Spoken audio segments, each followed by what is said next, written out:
Alhamdulillahi Rabbil Alamin. Wa salatu wassalamu ala nabiyina Muhammad wa ala alihi wa ashabihi ecma'in. Birinciden kelime La ilahe illallah tilge жеңил, кыямат кайымда таразада оор, 7 кабат асман, 7 кабат жер дагы таразадан да салынганда бул андан да оор келет. Бул келменин талаптары бар, шарттары бар.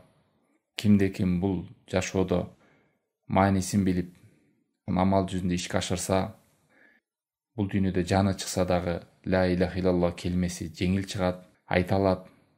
Ал эми акыретте келиме жеңил келиме, таразада оор болот. Мунун бардыгы келимеге болгон адамдын мамилесинен. Экинчиден, бул Ла илаха илlallah келимеси жөн гана тил менен гана айтып кое турган сөз эмес. Талаптары, шарттары, ошол талап шарттарына ылайык келиш керек. Болбосо бул сөздү канча деген капырлар, мунафыктар деле айтып келген. Бул сөз жөн эле тил менен айтып кою менен жардам бербейт. Үчүнчүдөн, Ла илаха илlallah келмеси ихлас келмеси дегенбиз. Ихлас Аллах Тааламдын жалгыз өзүнө гана ибадатты арноо менен адам баласы ширктен жүз бурат. Ширкти таштайт. Аллахтан башкага эч кимге ибадатты арнабайт эч бир түрүн. Бул ошол үчүн Ла илаха илlallah келмесинин бирден бир аты ихлас келмеси.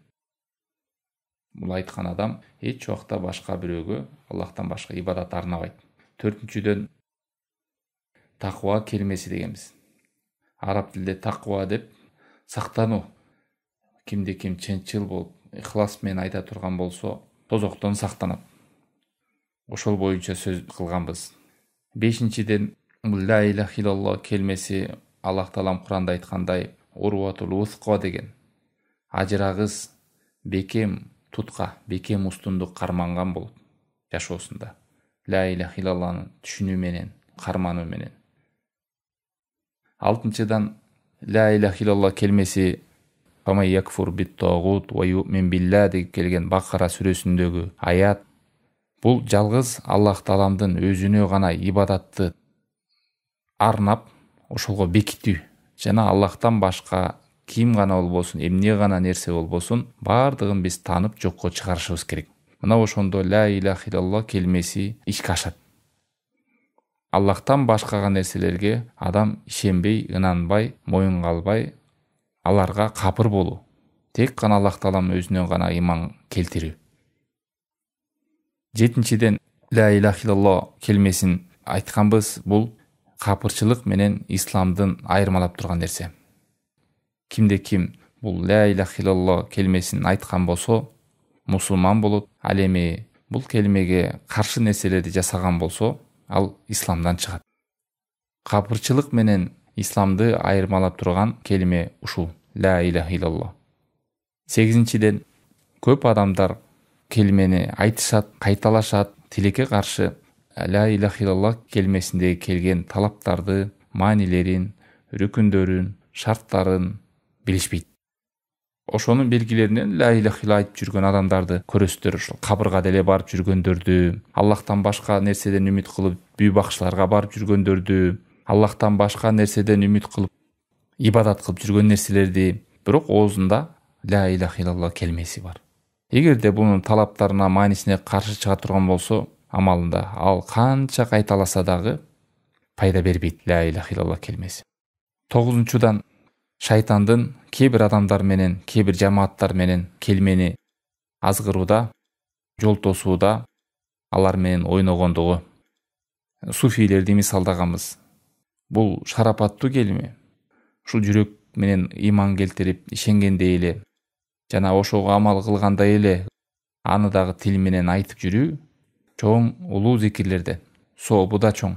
Бирок тилекке каршы айрым секталар, тайпалар, жамааттар шайтандын торуна түшүп, бул Ла илаха илlallah деген келмени айтпастан биз өзгөчө бир даражага жеттик деп эмне деп айтып калышты? Мечиттерде Аллах, Аллах, Аллах деп айтчу.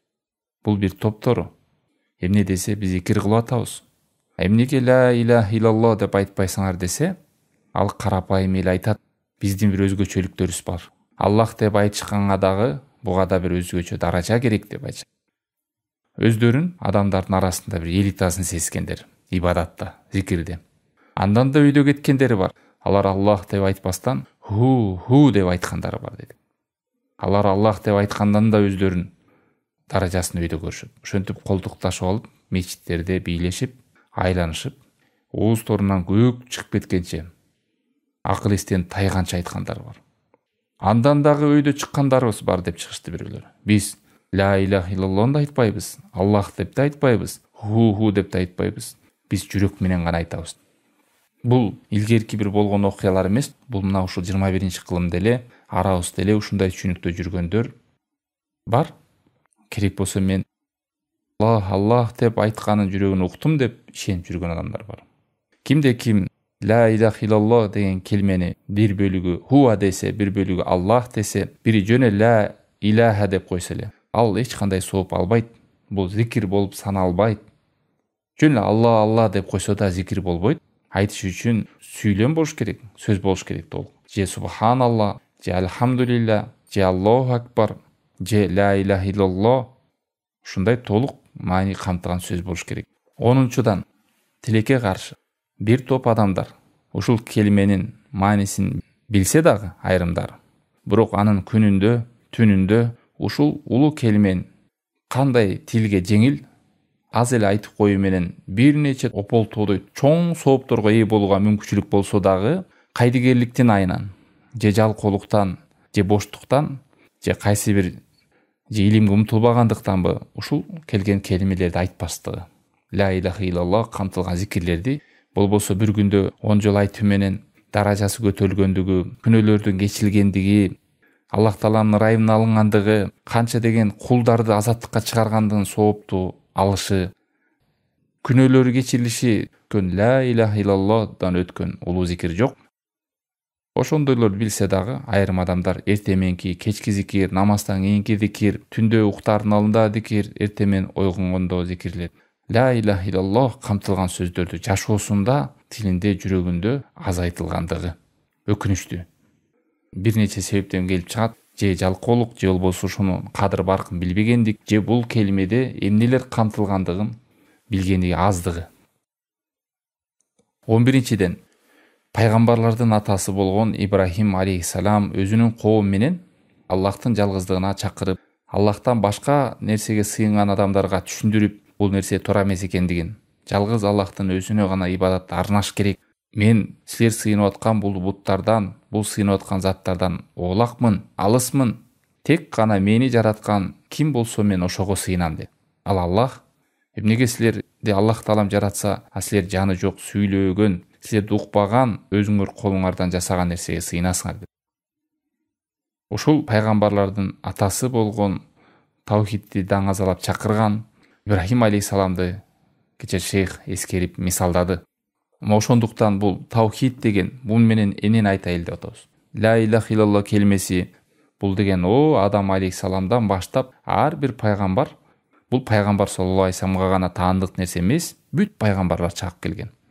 Аллах Таалам Анбия сүрөсүнүн 25-аятында айткандай: "Ва ма арсална мин qablika min rasulin", буга чейин кайсы гана элчини жиберген болсок, о болду эле ага биз вахий кылчу элек, кабар берчү элек, илля нухи илейхи аннаху ла илаха илля ана фа'будун. Менден башка сыйынууга эч ким жок.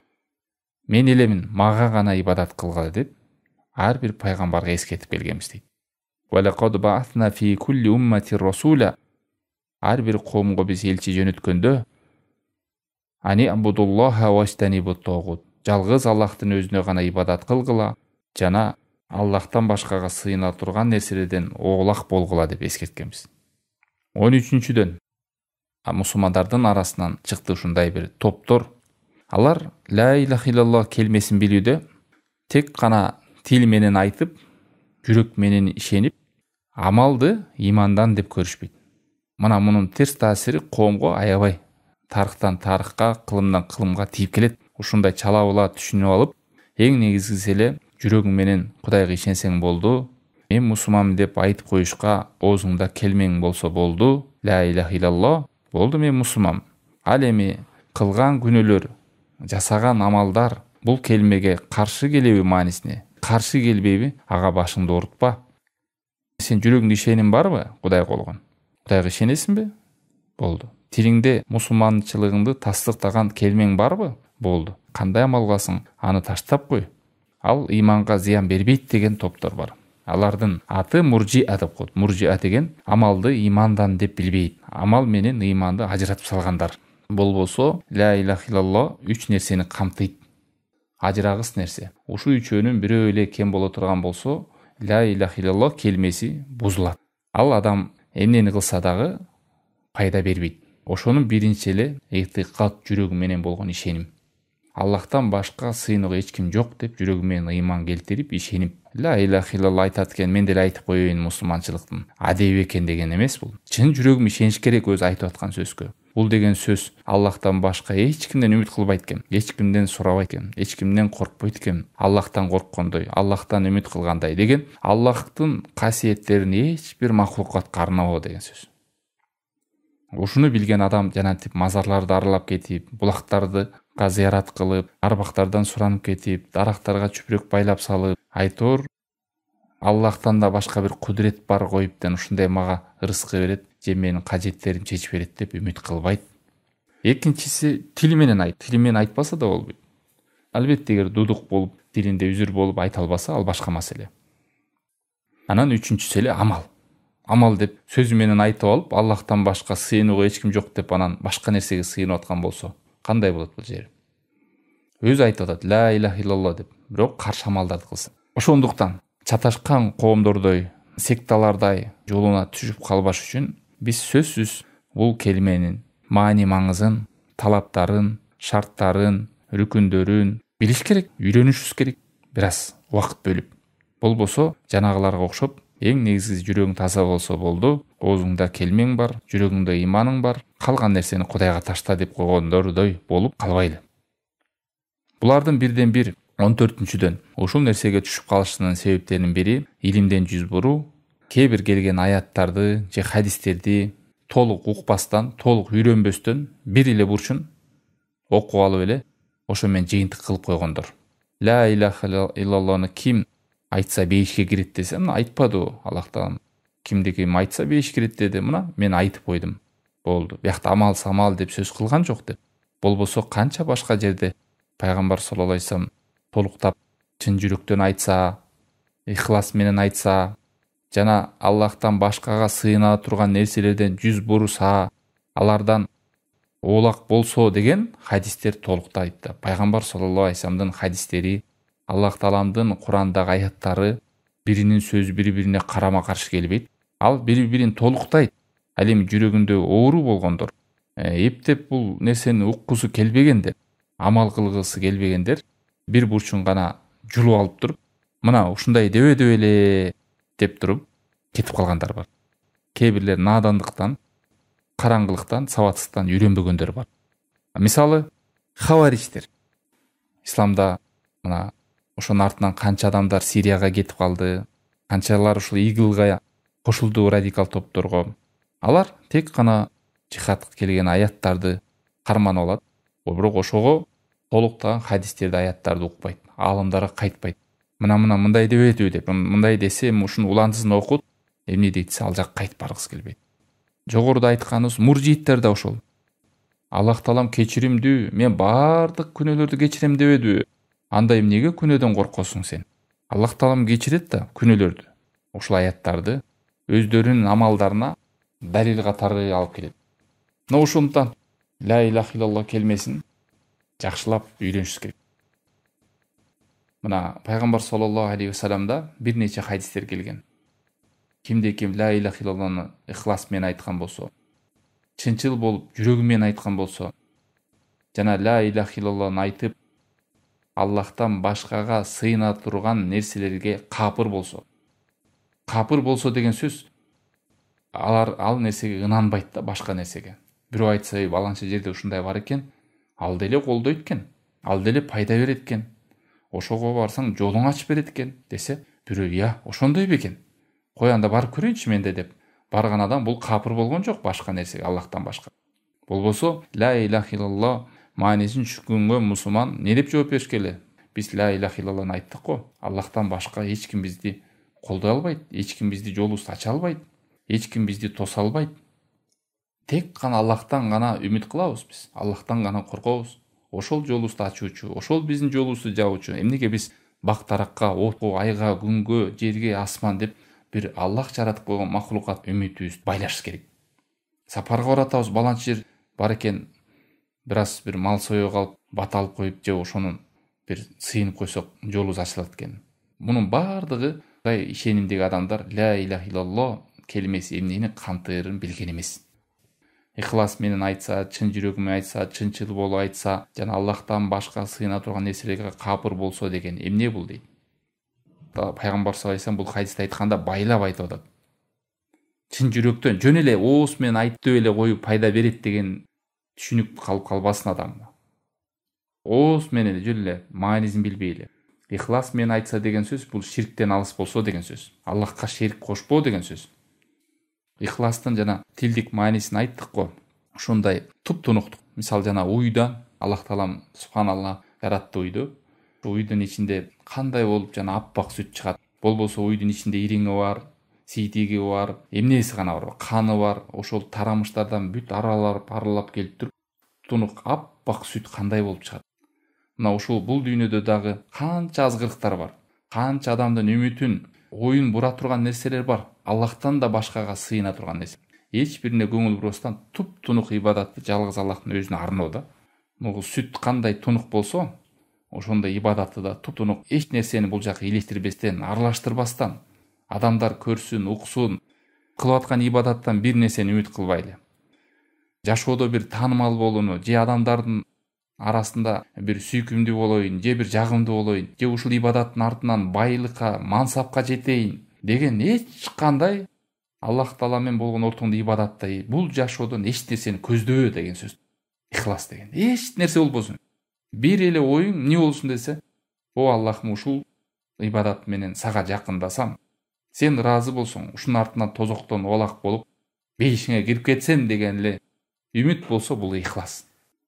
Болду, адамдар мактаса 2 рекет окуп жүргөн 4 рекет окуп кетпейбиз.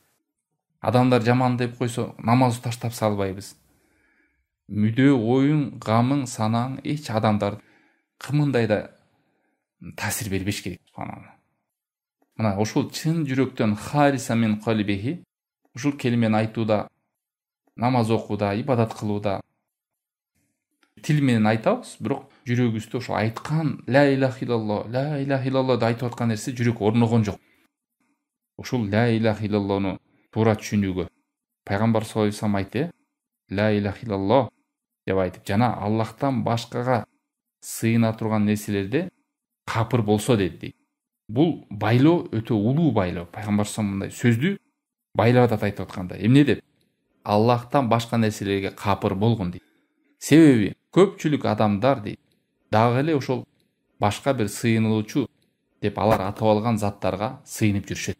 Кабырларды айланып, ошол жерге барып, мазарларга бир нерсени союп, нузур кылышып, арбактар колдойт деп ошолордон үмүт кылып, кээ бир нерселерден жардам сурап, даттанып өлгөн адамдарга, башка нерселерден үмүт кылып жүрөт.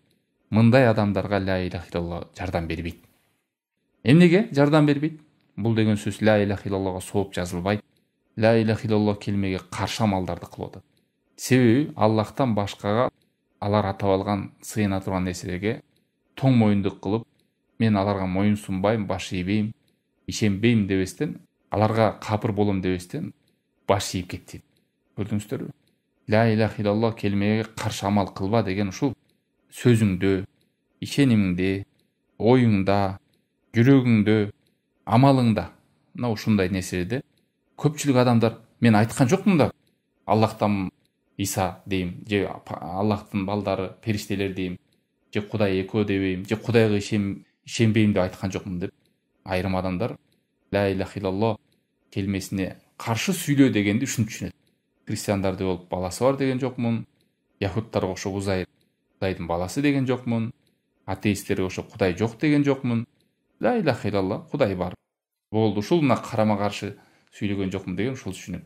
сөз эмес. Бул жерде ошол ла илаха иллалло дегенге жаңы жогоруда айткандардай карама каршы оюңда, пикириңде, сөзүңдө, амалыңда, жүрөгүңдө келбеши. إلى غير ذلك من الأحاديث دالة على جهالة أكثر الناس بهذه الشهادة.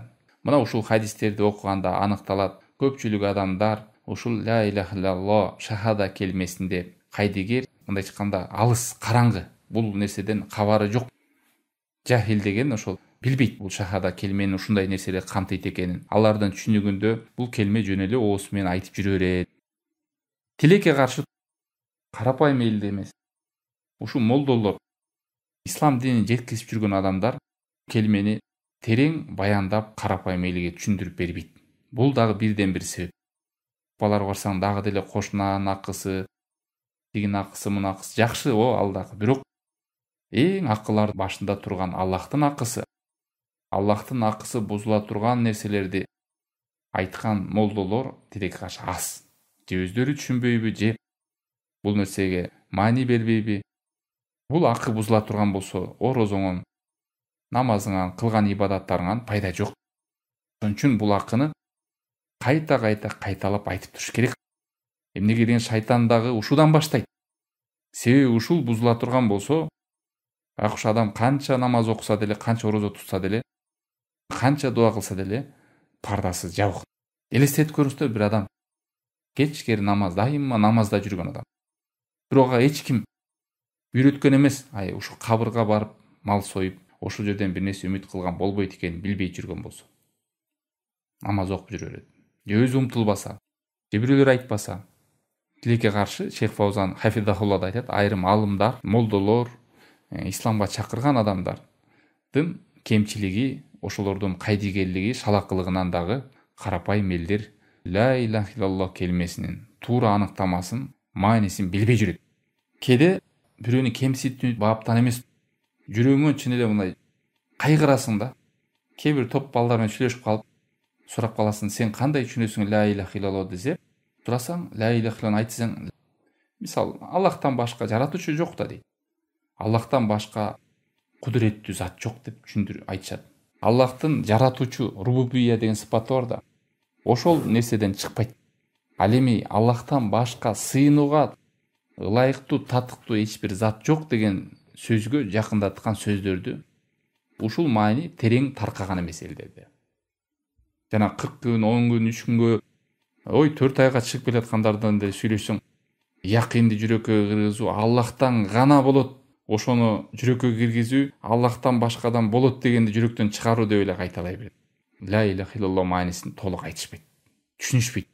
Илим албаса каяктан жүрөт? Эгерде мунун илим ээлеринен угуп, келмеде эмне камтыйт экенин, талаптарын, маанилерин, шарттарын адам үйрөнбөсө. Ла илаха иллалло келмеси улук келме. Ошон үчүн мен бул кыска эле сөз го, ушунча убакыт кетеби дебейсиз. Буга кеткен убакыт ысырап болбойт.